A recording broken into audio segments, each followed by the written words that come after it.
Kita ya masih selawat ya. Jadi sebelum doa yang dikaji selawat dulu dong, ya kan? Nah, ternyata kita kalau selawat aja doa kadang-kadang nggak perlu diucapkan, ya.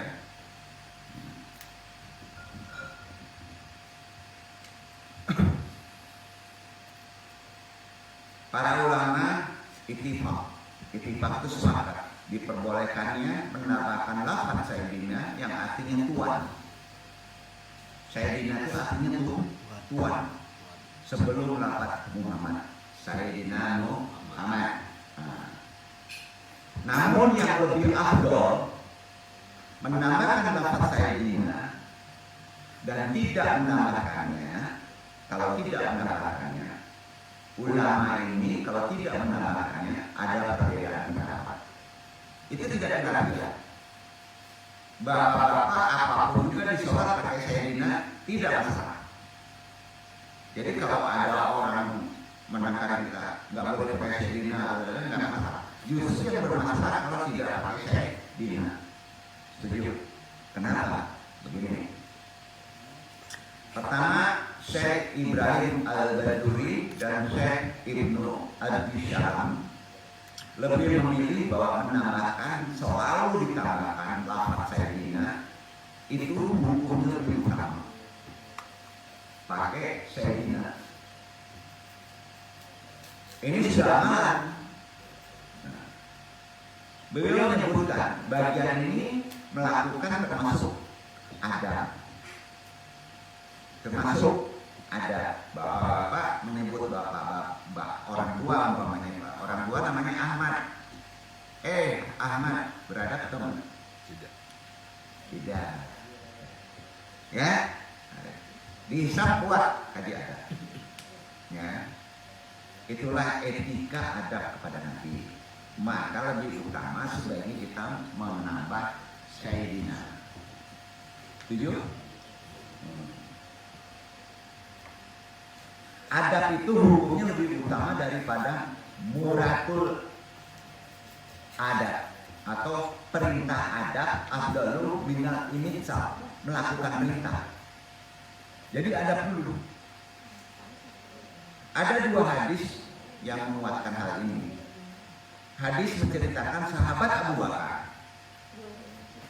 ketika diperintahkan oleh Rasulullah, ya,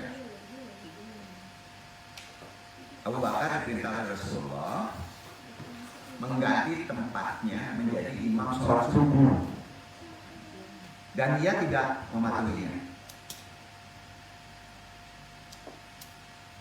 Ini bagian dari adab.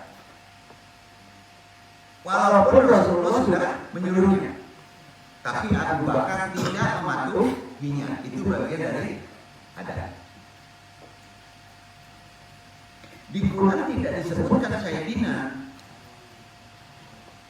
tapi kita harus pakai Sayyidina. Paham? Bukan melanggar perintah, karena itu ada bagian dari adab. Duduk. Abu Bakar berkata setelah tidak mau, tidak sepantasnya bagi Abu Quhafa itu nama lain dari Abu Bakar untuk maju di depan Rasulullah. Ada. Tapi bapak-bapak, kalau bapak sholat, bapak harus menciptakan adab. Kalau merasa bapak ada ragu, ada yang lebih mampu, lebih tinggi, bapak persilakan orang itu. Sampai Pak? Itu ada. Tapi kalau orang itu merasa tahu bahwa dirinya itu diadabkan, maka orang itu berhak menolaknya. Duduk enggak? Nah, ini pusing.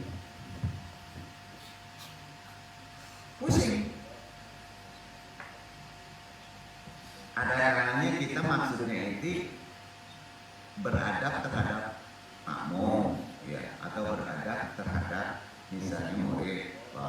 Silakan jadi imam. Langsung jadi imam. Padahal dia sudah syukur. Itu disebut ada. Duduk ya. Pertanyaannya, apakah seorang suami harus beradab adab terhadap istrinya? Jawab, harus. Tapi dalam perkara sholat tidak, karena si suami harus menjadi imamnya. Betul? Jangan dia silakan jadi imam. Nggak mungkin. Nah, kira-kira gitu. Ya, tempatkan letaknya. Yang kedua, hadis menceritakan sahabat Ali tidak mau menghapus nama Rasulullah dari lembaran perjanjian Hudaybiyah.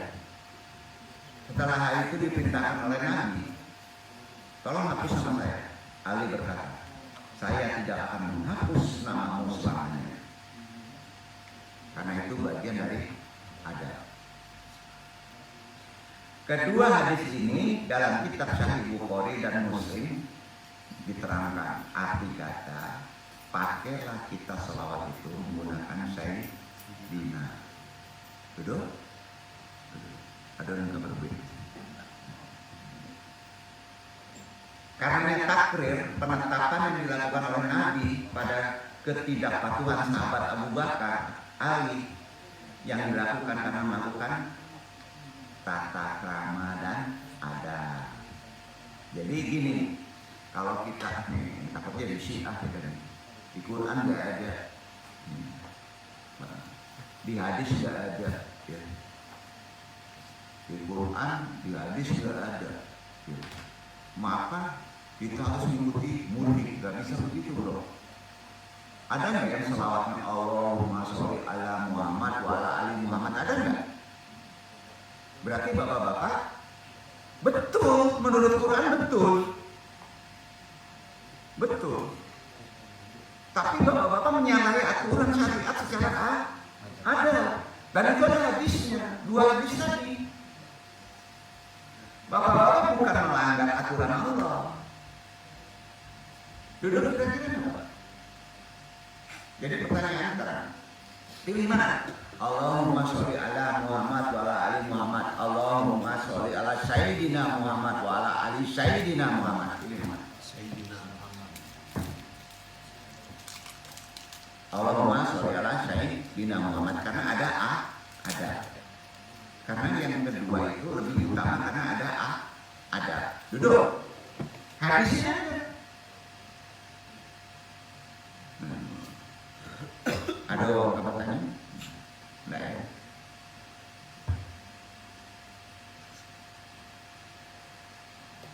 Allah Subhanahu wa taala berfirman di Quran surat Ar-Ra'd ayat 28 dibaca. Sampai kayak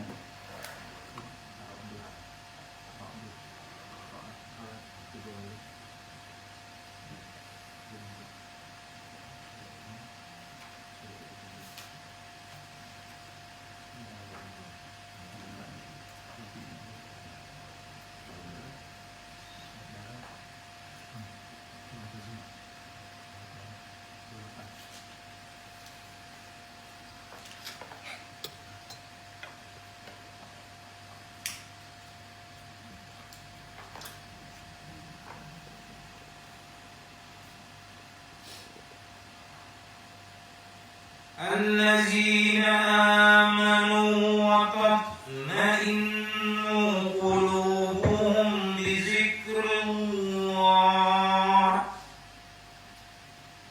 ألا بذكر الله تطمئن القلوب. Yaitu orang-orang yang beriman dan hati mereka menjadi tentram dengan mengingat Allah. Ingatlah, hanya dengan mengingati Allah lah hati menjadi tentram. syarat doa kita, permohonan kita makbul, syarat utamanya hati tentram. Bapak kalau pengen mobil, hati bapak tentram nggak? Ayo. Jadi runutnya gimana Pak? Sholawat, zikrullah, doa.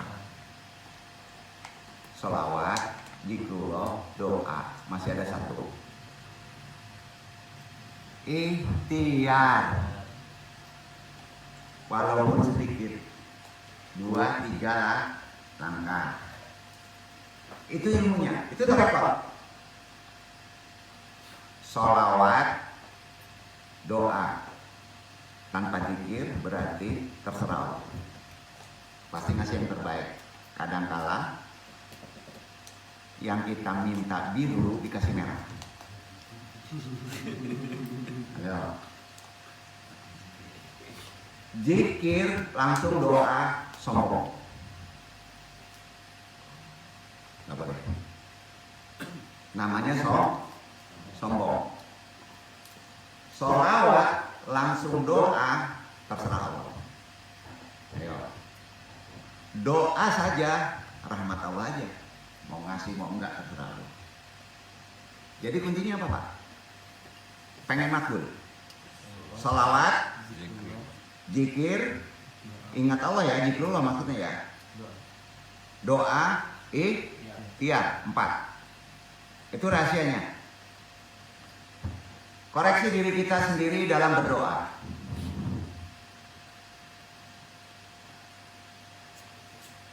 Sekarang tanya.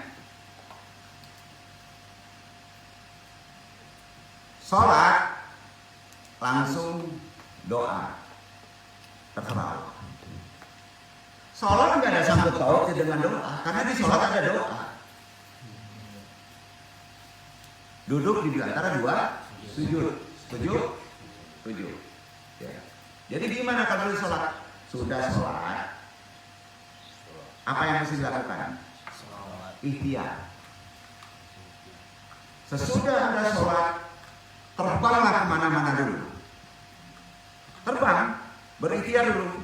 Sudah itu, setelah berusaha, dapat tidak dapat sholawat, zikir, doa, duduk Pak. Kalau di luar dari pintu sholat, ngedadak, Bapak apa dulu Pak? Apa dulu Pak? Sholawat, zikir, doa, ikhtiar. Itu perbedaannya, ikhtiar dulu, doa dulu. Doa dulu atau ikhtiar? Duduk nanti, ada pertanyaan namanya nih. Ini ilmu tarekat. Lanjut dulu kita pahami. Kita udah masuk ke zikir ya. Sholawat kita pending. Sholawat intinya Allahumma sholli ala sayyidina Muhammad wa ala ali sayyidina Muhammad. Itu sholawat. Semua dipakai. Sholawat dari Allah, sholawat kan ada 3. Sholawat dari Allah, sholawat dari malaikat, sholawat dari umat. Ada 3 sholawat itu. Yang sholawat dari Allah pakai aja Allahumma sholli ala sayyidina Muhammad wa ala ali sayyidina Muhammad. Konteks waktu yang berbeda dengan sholawat yang berbeda di salam. Allahumma sholli ala sayyidina Muhammadin nabi ummi wa ala alihi wa sahbihi wa sallim. Itu berbeda konteksnya. Ya, berbeda. Nanti ada yang jelaskan. Jadi ilmu sholawat itu tidak semudah apa yang dibayangkan. Rahasianya lagi, doa kita tidak, tapi kita dulu sholawat, doa kita makbul. Karena terkait dengan akidah. Kalau bapak-bapak berdoa ngedikte Allah nggak? Kebanyakannya. Udah sholawatin aja kalau pengen kita dapat istri gitu. Nggak perlu diminta. Nanti tergeser akidah kita. Oh, yang biru, yang kuning gitu. Nggak bisa. Akidah itu ilmu tarekat. Oh, jadi kalau gitu nggak boleh berdoa. Boleh berdoa, tapi jangan dikte Allah. Bahwa sering berdoa enggak lah, pokoknya enggak, kalau enggak kayak yang hidungnya mancung ya itu awas dulu. Ini sama juga gitu kan? Enggak bisa begitu. Di antara manfaat zikir berdasarkan Quran surat Arab adalah hati tentram. Kalau Bapak ingin istri itu baik sama kita, hati tentram enggak? Belum tentram. Belum kan? Pengen mobil, hati tentram enggak? Belum dapat, enggak tentram hati itu. Kan gitu kan? Nah, Faedah zikir sangat agung. Zikir dapat mendatangkan kebahagiaan, kegembiraan, kelapangan pada hati seseorang, serta dapat melahirkan ketenangan, ketentraman di dalam hati orang yang melakukannya. Firman-Nya tadi dibaca kan? Makna firman wa tatma'innu qulubuhum, hati mereka tentram, kan itu maknanya. Yang diminta bukan mobil kan, hati dulu. Hati dulu. Hilangnya segala sesuatu yang berkait dengan kehendak supaya tenang dulu. Kegelisahan, kemauan, kegundahan di hati kita. Karena itulah zikir sebelum meminta dulu. Betul kan? Karena itulah sebaiknya zikir dulu sebelum meminta. Hati-hati, kalau Bapak langsung selawat meminta, Bapak bisa mendikte Allah, betul kan? Betul kan? Ridho itu enggak.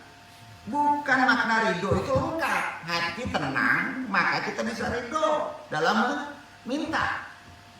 Itu rahasianya. Ada pertanyaan? Ini takut nggak ngerti nih. Maknanya gitu. Udah pinter deh. Udah pinter nih. Kan udah jelas. Wa tatma'innu qulubuhum.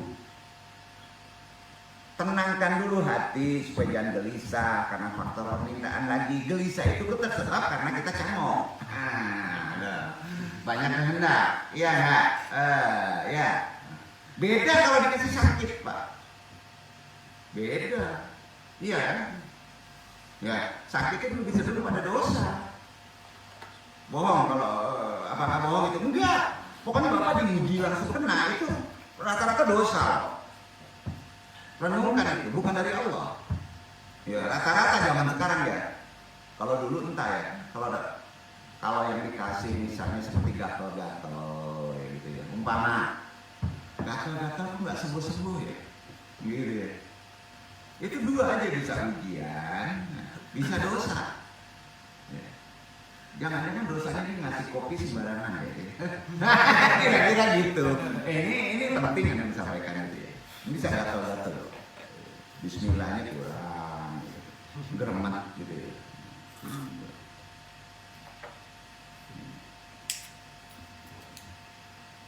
Kita lanjutkan, tentramkan dulu hati. Makna yang selanjutkan, ala bizikrullahi tatma'inul qulub. Hanya dengan zikrullah hati menjadi tentram. Itu poinnya. Menenangkan hati Bapak pergi ke gunung, salah. Menenangkan hati Bapak main gitar, salah. Menenangkan hati Bapak makan ke mall, salah juga, Pak. Di mall bukan tenang, Pak. Udah pengen biru, pengen merah karena banyak. Betul kan? Dengan apa Pak supaya tenang hati Bapak-bapak? Zikrullah. Setuju? Jangan zikir, tapi zikrullah. Kalau zikir artinya ingat. Ingat itu banyak. Bisa ingat istri, bisa ingat mobil. Betul kan? Zikrullah. Supaya tenang, poinnya zikrullah. Itu aja. Jadi yang namanya zikir itu, zikrullah itu adalah ingat Allah. Letaknya hati. Letaknya hati. Hati itu kopi. Ya. Bukan kafe, Pak. Kopi. Ya. Supaya tenang. Mengingat Allah, hati pasti tenang. Adalah sudah nyata. Sudah sepantasnya hati manusia tidak akan pernah merasakan ketenteraman kecuali dengan zikir Allah. Bahkan sesungguhnya zikir Allah itu penghidup hati yang paling hakiki. Ini udah ngerti lah dong. Tunggu dulu. Anu penekanannya beda Pak. Ya. Penghidup hati yang paling hakiki adalah zikrullah. Bukan zikrudin. Sampai? Bukan ya? Zikrullah. Ya. Karena zikir merupakan makanan pokok bagi hati dan ruh. Badan dikasih makan, masa ruh dan hati nggak dikasih makan, kan aneh. Ya, itu sebabnya apabila jiwa itu hati dan ruh itu bisa disebut jiwa. Pada seorang, apabila jiwa seseorang kehilangan zikir ini, maka ia hanya bagaikan seonggok jasad. Disebut zombie. Ini zombie. Ya. Jiwanya telah kehilangan makanan pokoknya, itu yang disebut zombie. Ini zombie itu bahasa dari istilah tarekat, Pak.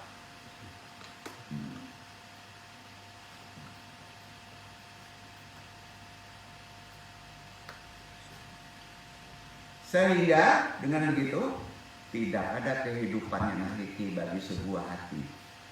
Karenanya dengan zikrullah mengingat Allah, zikir bagi hati bagaikan air bagi seekor ikan. Sama. Maka bagaimana keadaan seekor ikan jika ia berpisah dengan air? Hidupnya sebentar nggak tenang. Syukur-syukur limbe, Pak. Kalau limbe tahan lama. Kalau Mas Koki, is dead. Nah, tuh.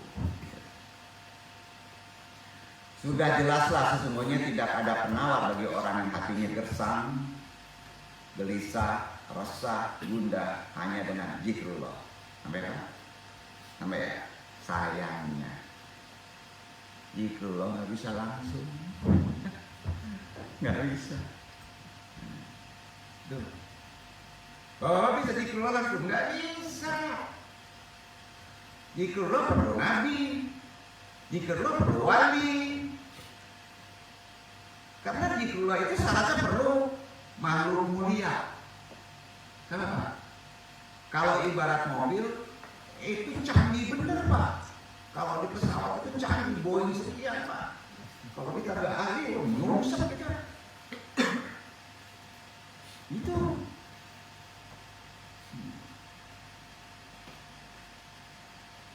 Untuk bisa canggih harus bertasbih, bertahlil. Tasbih itu adalah intinya, makanya la ilaha illallah. Dawam istiqomah banyak.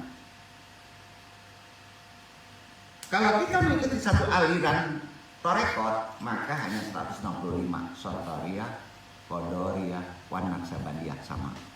Hanya 165 la ilaha illallah, maka kita boleh menyebut Allah satu. Satu kopi.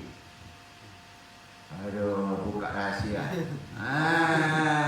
Ya. Jadi boleh kita menyebut Allah secara ikhtiar setelah kita melakukan zikir tasbih la ilaha illallah sebanyak 165 kali. Baru kita Allah. Allah itu terserah. Jangan sebut. Allah yang akan berzikir. Duduk kan nih? Duduk pulang.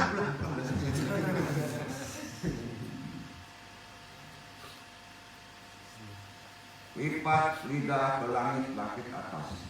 Tunduk ke sebelah kiri. Zikir kopi dalam hati Allah. Allah. 1000 kali Allah. Enggak, bro. Allah. Udah diam aja, bro. Dengerin Allah itu. Duduk. Itu rahasianya. Sampai ya? Lakukan Jumat besok. maka kita masuk dimensi wakaf yang berbeda. Sampai Pak? Sampai Pak? Kok enggak? Tunduk seberati Allah. Lalu kok Allah tadi ampuni dosa, balik lagi ke pangkat, mati lah. Balik lagi ke dasar, lah. Pulang ke belakang balik. Kama kok ala di ujung di Jakarta balik dia mundur. Itu kebanyakan kesalahan kita. Nah, ini harus dijelaskan. Jadi nggak ada memasuki dunia nol bakat adalah dengan cara satu tauhid Allah, 165 bertasbih. Kalau syariat tahlil isinya secara bahasa makna menafikan selain Allah, yang ada hanya Rob kita. Duduk ya. Udah sampai nih ya. Sampai kita lanjut dulu. Jadi sudah jelas sesungguhnya tidak ada penawar bagi orang yang hatinya gersang dan selalu gelisah, resah, gundah melainkan dengan zikrullah. Dapat dilakukan dengan dua cara, dengan mengingat Allah dan banyak berzikir, dengan bertasbih, bertahmid, bertahlil. Diawali mengucapi la ilaha illallah ataupun bertakbir. Jadi boleh takbir, boleh Allahu Akbar, subhanallah, boleh. Tapi kalau larinya ke al-asmaul husna, hitungannya sebaiknya tanyakan kepada ahlinya. Ya, tanyakan kepada ahlinya. Kalau penentuan tarekat, salah satu Qadariyah wa Naqsabandiyah, Satariyah itu bisa juga lebih ya. Nggak tergantung dari kondisi taharah seseorang. Itu yang diketahui oleh mursyidnya. Taharah seseorang, kebersihan seseorang. Nah, kita samakan aja 165 kali la ilaha illallah baru satu Allah. Duduk. Sudah itu tumanina. Tahu tumanina artinya? Tumanina kan maknanya ingat Allah. Pertama, sudah itu diamin aja. Apa yang terjadi kalau bapak yang terjadi ingat jadi 1000 istri, utang, anak, ya bapak banyak main air lagi Pak.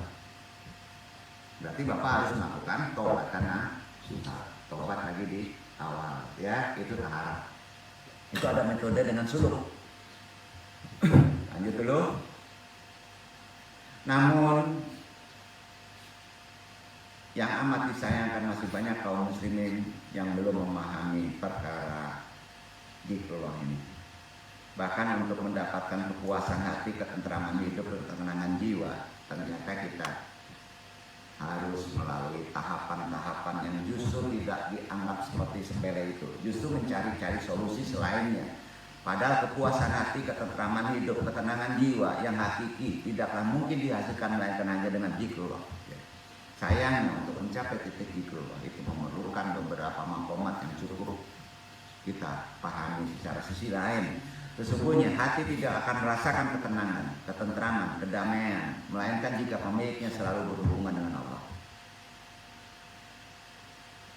Hati tidak akan merasakan ketenangan, ketentraman, dan kedamaian, melainkan jika pemiliknya selalu berhubungan dengan Allah, dengan melakukan ketaatannya.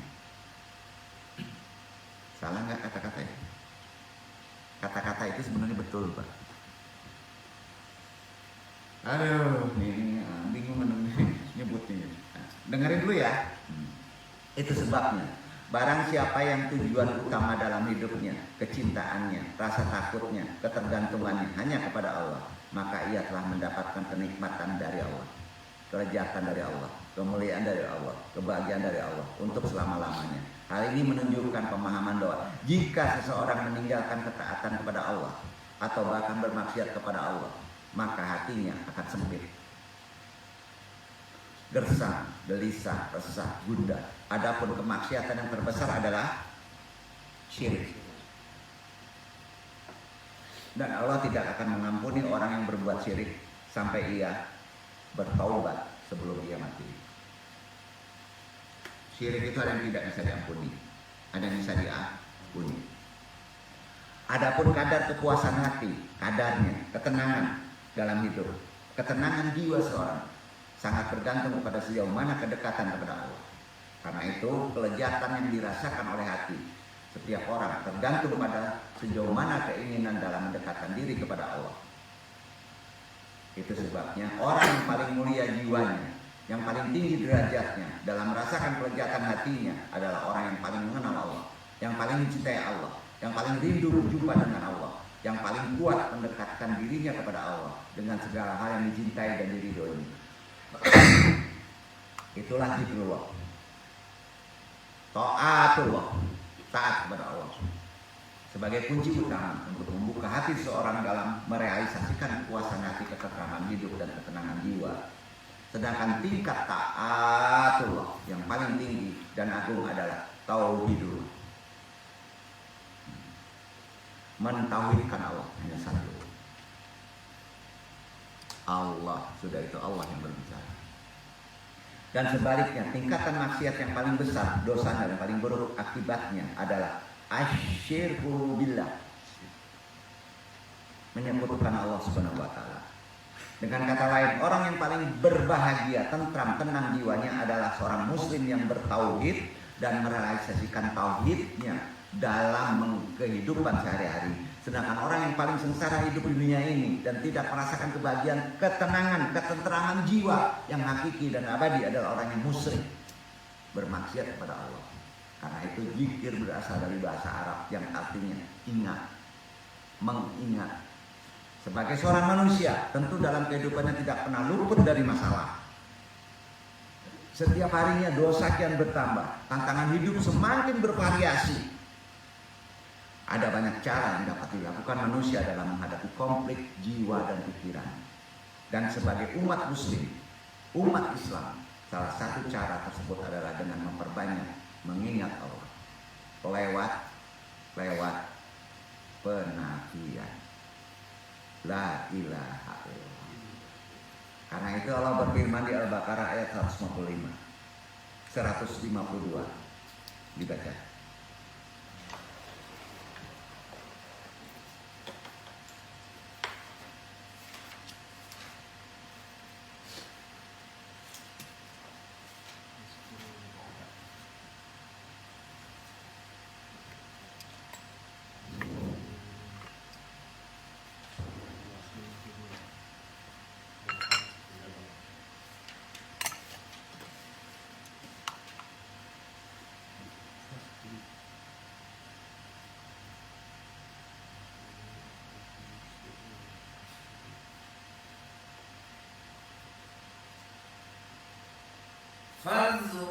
فاذكروني أذكركم واشكروا لي ولا تكفرون.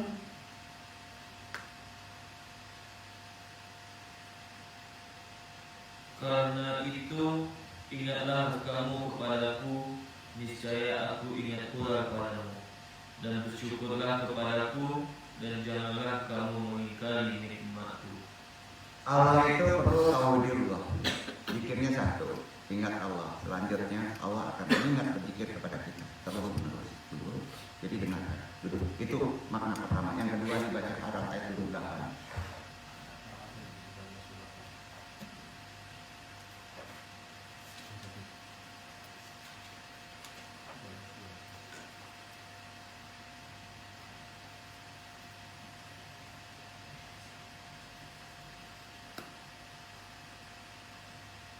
الذين آمنوا وتطمئن قلوبهم بذكر الله ألا بذكر الله تطمئن القلوب. Yaitu orang-orang yang beriman dan hati mereka menjadi tentram dengan mengingat Allah. Ingatlah, hanya dengan mengingati Allah lah hati menjadi tentram. Ini Allah setelah kopi ya 165 la ilaha illallah. Allah tenang, pegang sampai betul-betul senyap, sampai hilang gitu. Nah itu udah tahu Duduk, duduk ya. Dan itu tidak sebentar, memerlukan pengulangan. Karena menafikan akal, pikiran, kehendak manusia itu bukan perkara semudah apa yang dibayangkan. Yakin itu? Yakin. Pegang aja. Rasakan dulu. Sampai kita memasuki dimensi yang bapak-bapak sendiri yang ketahui. Duduk. Duduk. Nah, kalau sudah diketahui, boleh tanyakan kepada ahlinya kamu. Doa ngambur kamu warna biru banyak loh. Anu pasti makan. Doang awak ko tahu sarungan adun main tido banyakan kando. Kapan dong? Insya Allah itu perlunya guru pembimbing. Duduk nggak tuh? Ya. Dong awak tahu di Jakarta alhamdulillah di Jakarta saya tahu jangan turun-turun. Aduh udah tuh nanti disebut lahu alahu. Sampai nggak? Ya. Nah itu pemahamannya ya. Jadi ada 7 manfaat zikrullah yang dilakukan setiap hari dan tahlil yang dilakukan setiap hari. Jahatnya termasuk zikrullah kan cuma satu, kopi satu, tahlilnya kan banyak pengertian untuk tahlil. Pertama dilancarkan rezeki.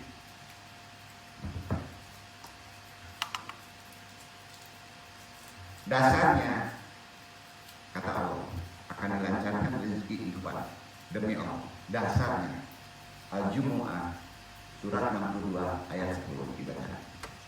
Sudah.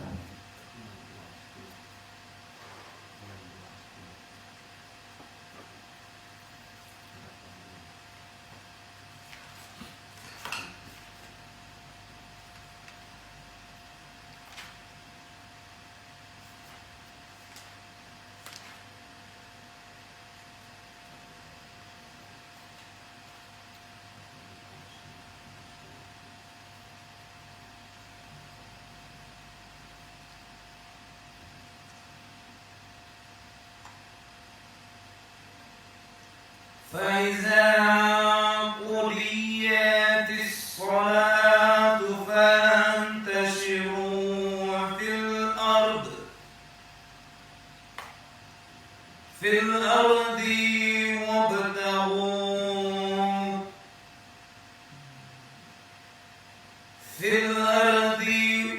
وابتغوا من فضل الله واذكروا الله كثيرا لعلكم تفلحون.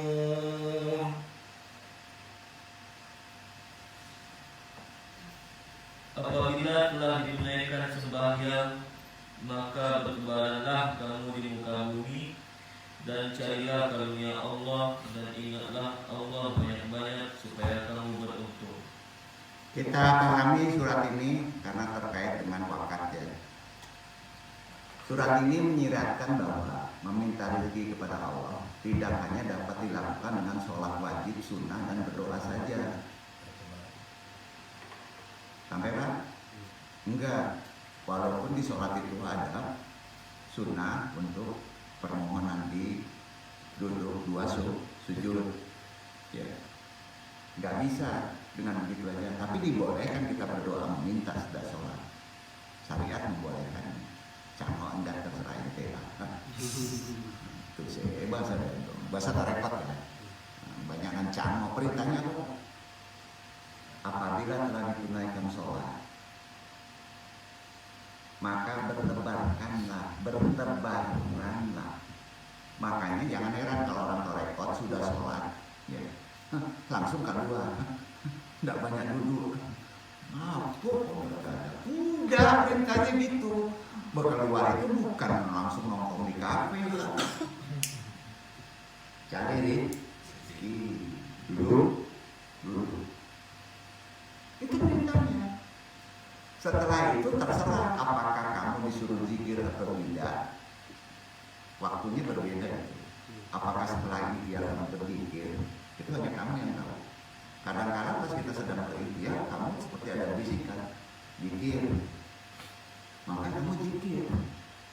Zikir apa? Zikrullah. Allah. Nah, yang bingungnya Pak, lagi nyetir mobil itu Allah. Anda boleh ngomong, nah, pendapatnya Allah sih diterima awal aja. Itu rahmat sebetulnya. Memang, kira-kira gitu. Jadi nggak mungkin lah.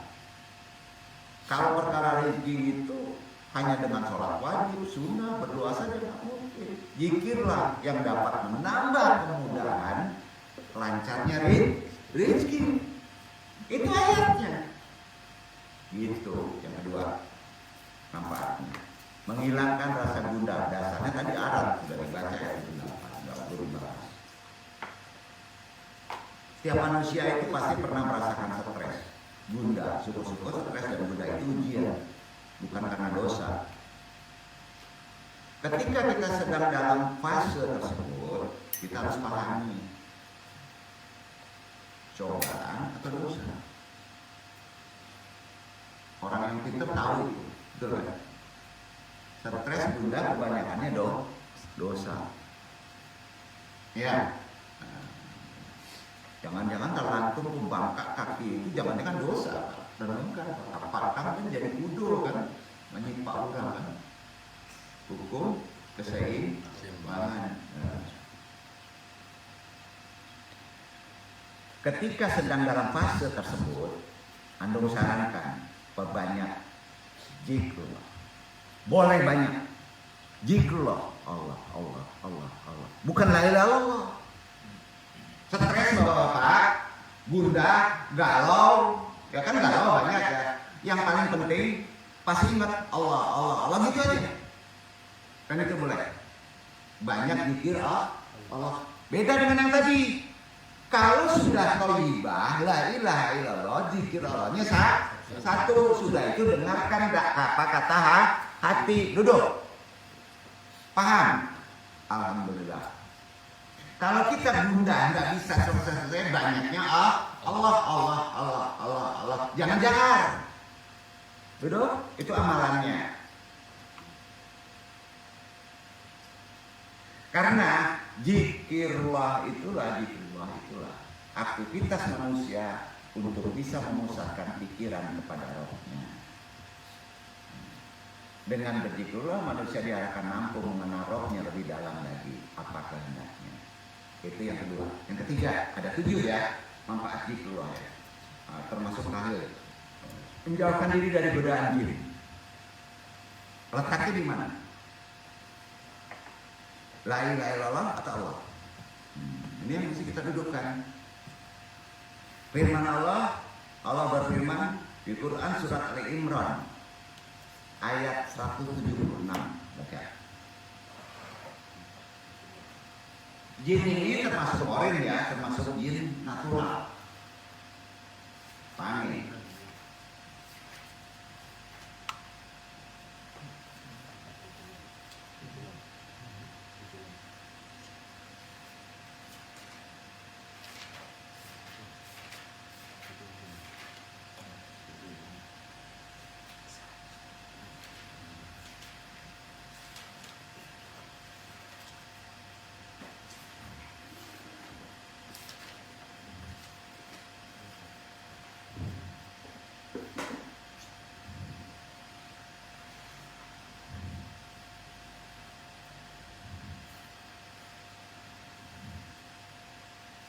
ولا يحزنك الذين يسارعون في الكفر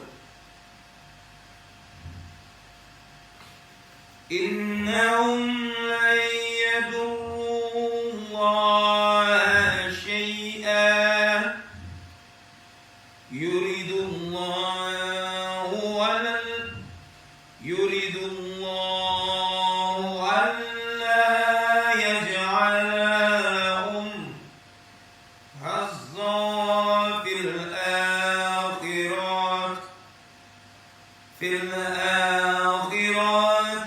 ولهم عذاب أليم.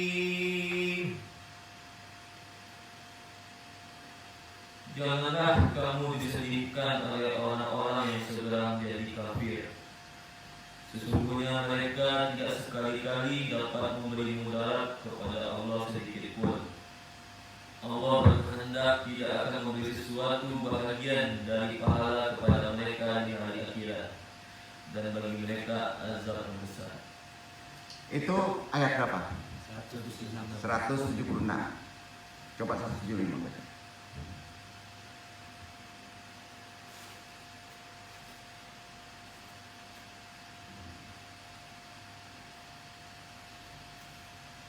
إنما ذلكم الشيطان يخوف أولياءه فلا تخافوهم وخافون إن كنتم مؤمنين.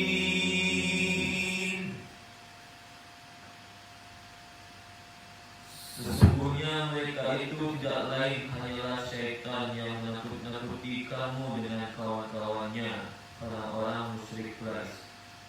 Karena itu janganlah kamu takut kepada mereka, tetapi takutlah kepadaku jika kamu benar-benar orang yang beriman. Oke, jadi yang benar 175, bukan 175 ya. Tapi nggak apa-apa, 175 biasa tadi. Artinya gini, di yang ketiga ini manfaat daripada dari keluar atau zikir jahatnya baik dari Allah, ya, menjauhkan diri dari godaan setan, termasuk jin. Lafadznya adalah jangan Allah, la ilaha illallah. Sampai kan? Ya. Mungkin takut, mungkin gembur terus la ilaha illallah. Tapi 176 yang hitungan 176 kamu harus sebut dengan Allah. Sampai kan? Maka beres. Ngapakah mana lagi? Takut itu melekat kepada hati. Ya. Nah. Keempat, hidupnya diliputi banyak kebaikan. Oh, letaknya kepada Allah. Tapi syarat Allah itu kan harus 176. Zikir la ilaha illallah. Ya. Yang kelima, mengontrol emosi dalam diri. Kalau ingin kita kontrol emosinya, sudah jelas. Letak mengontrol emosi pada la ilaha illallah. Ya. Keenam, mendapat kebahagiaan setelah mati. Dasar ini berdasarkan Quran surah Al-Imran 169 170 dibaca. Sementara satu lagi satu ini lagi tertuju sebenarnya tertuju.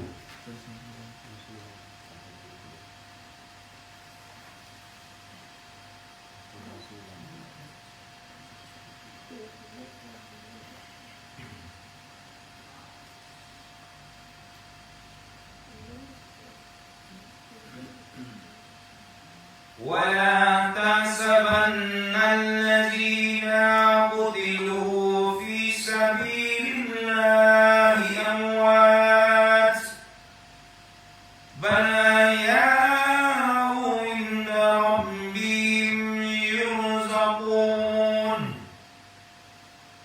فرحين بما آتاهم الله من فضله ويستبشرون بالذين لم يلحقوا بهم من خلفهم ألا خوف عليهم ولا هم يحزنون.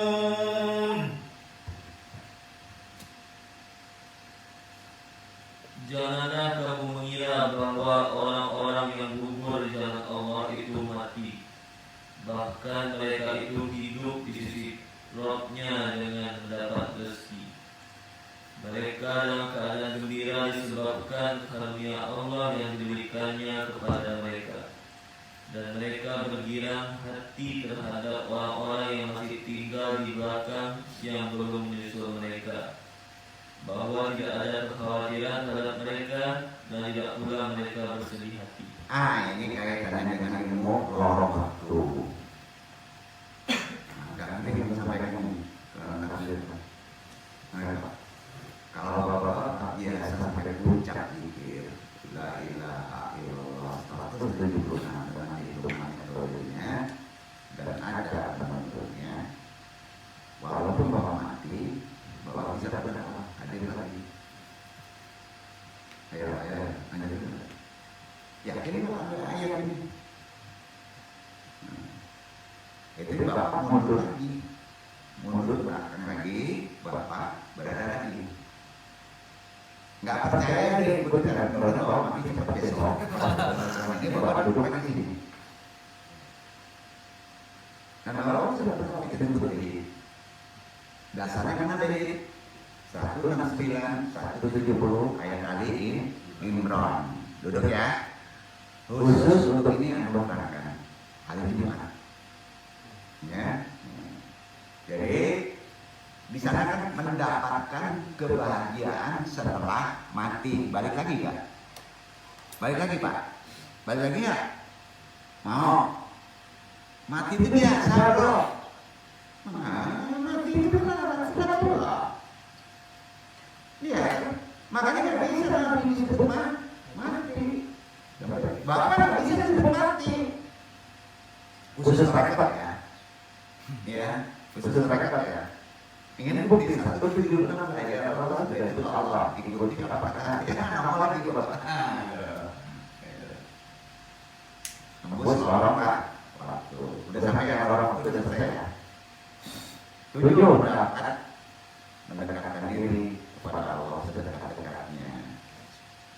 Artinya di sini setelah melakukan yang keenam tadi, karena dimensinya berbeda, maka Bapak bisa dekat kepada Allah. Tapi saat ini Bapak kalau ingin langsung nempel di 5,7, ini letaknya pada sholat tahajud. Setelah tahajud, 176 Allah baru Allah. Jangan lakukan dulu ya. Sampai ya, jangan lakukan dulu. Anda kasih silabusnya dulu aja ya. Penjelasan silabusnya dulu ya.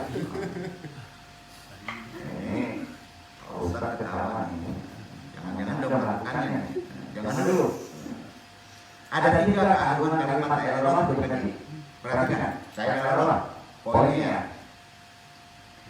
1, masuk Islam harus dengan kalimat la ilaha illallah. Betul kan? Asyhadu adalah tambahan. Asyhadu itu adalah tambahan bro. Syarat masuk Islam tanpa la ilaha illallah nggak bisa. Asyhadu hanya tambahan. Karena kita ada kepala, maka ada asyhadu.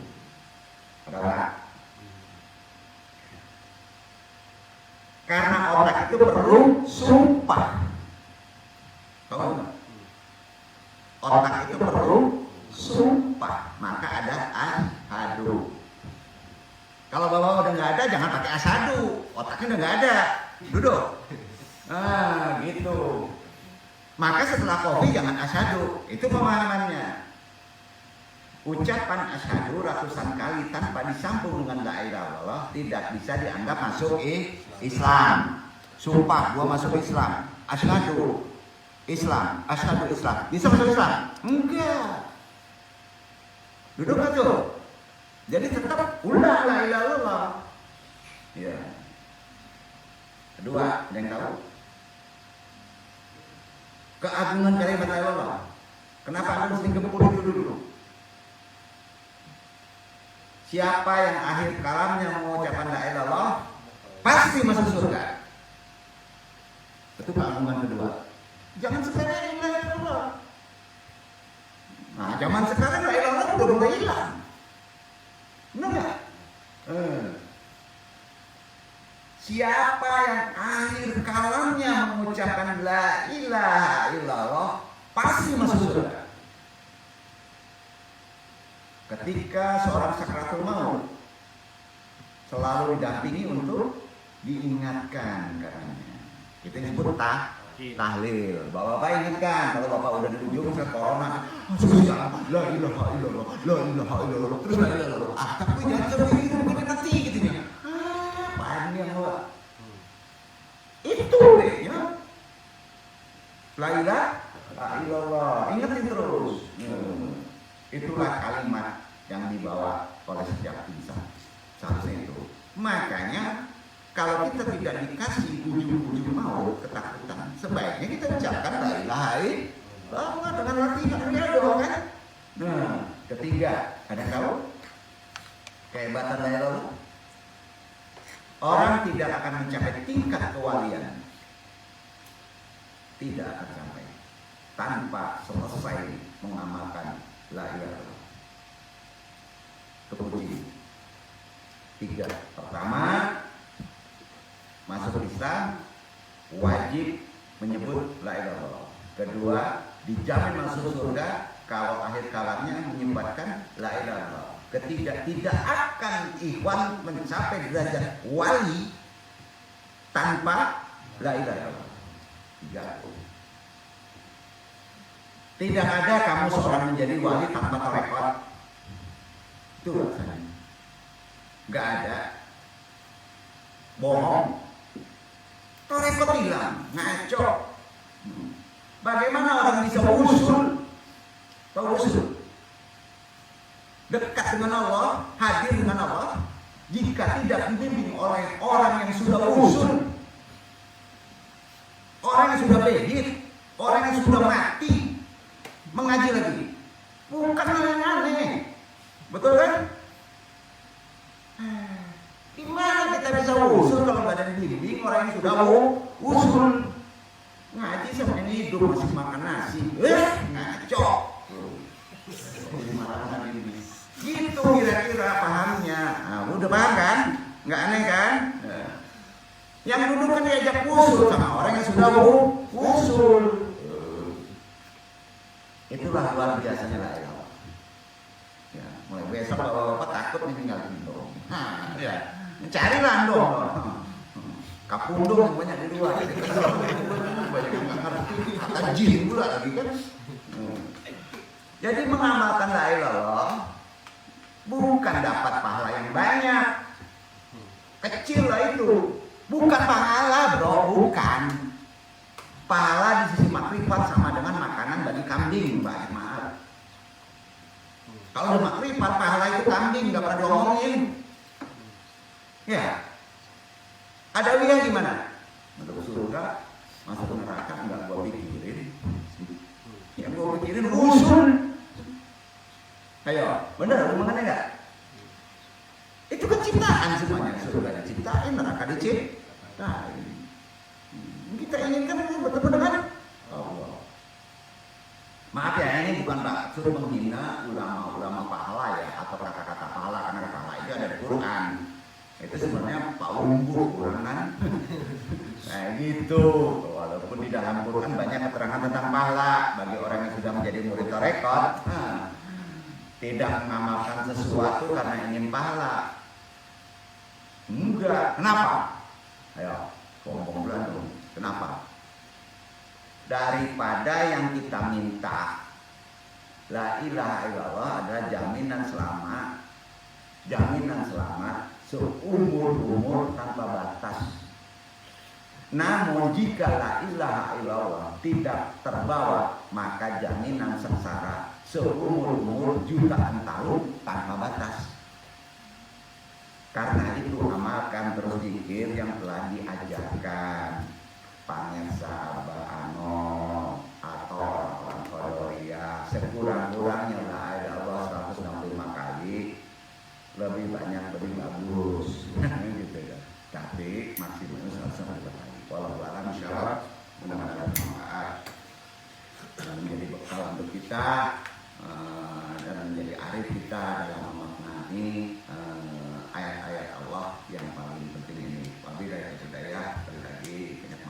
Assalamualaikum warahmatullahi wabarakatuh. Waalaikumsalam warahmatullahi wabarakatuh.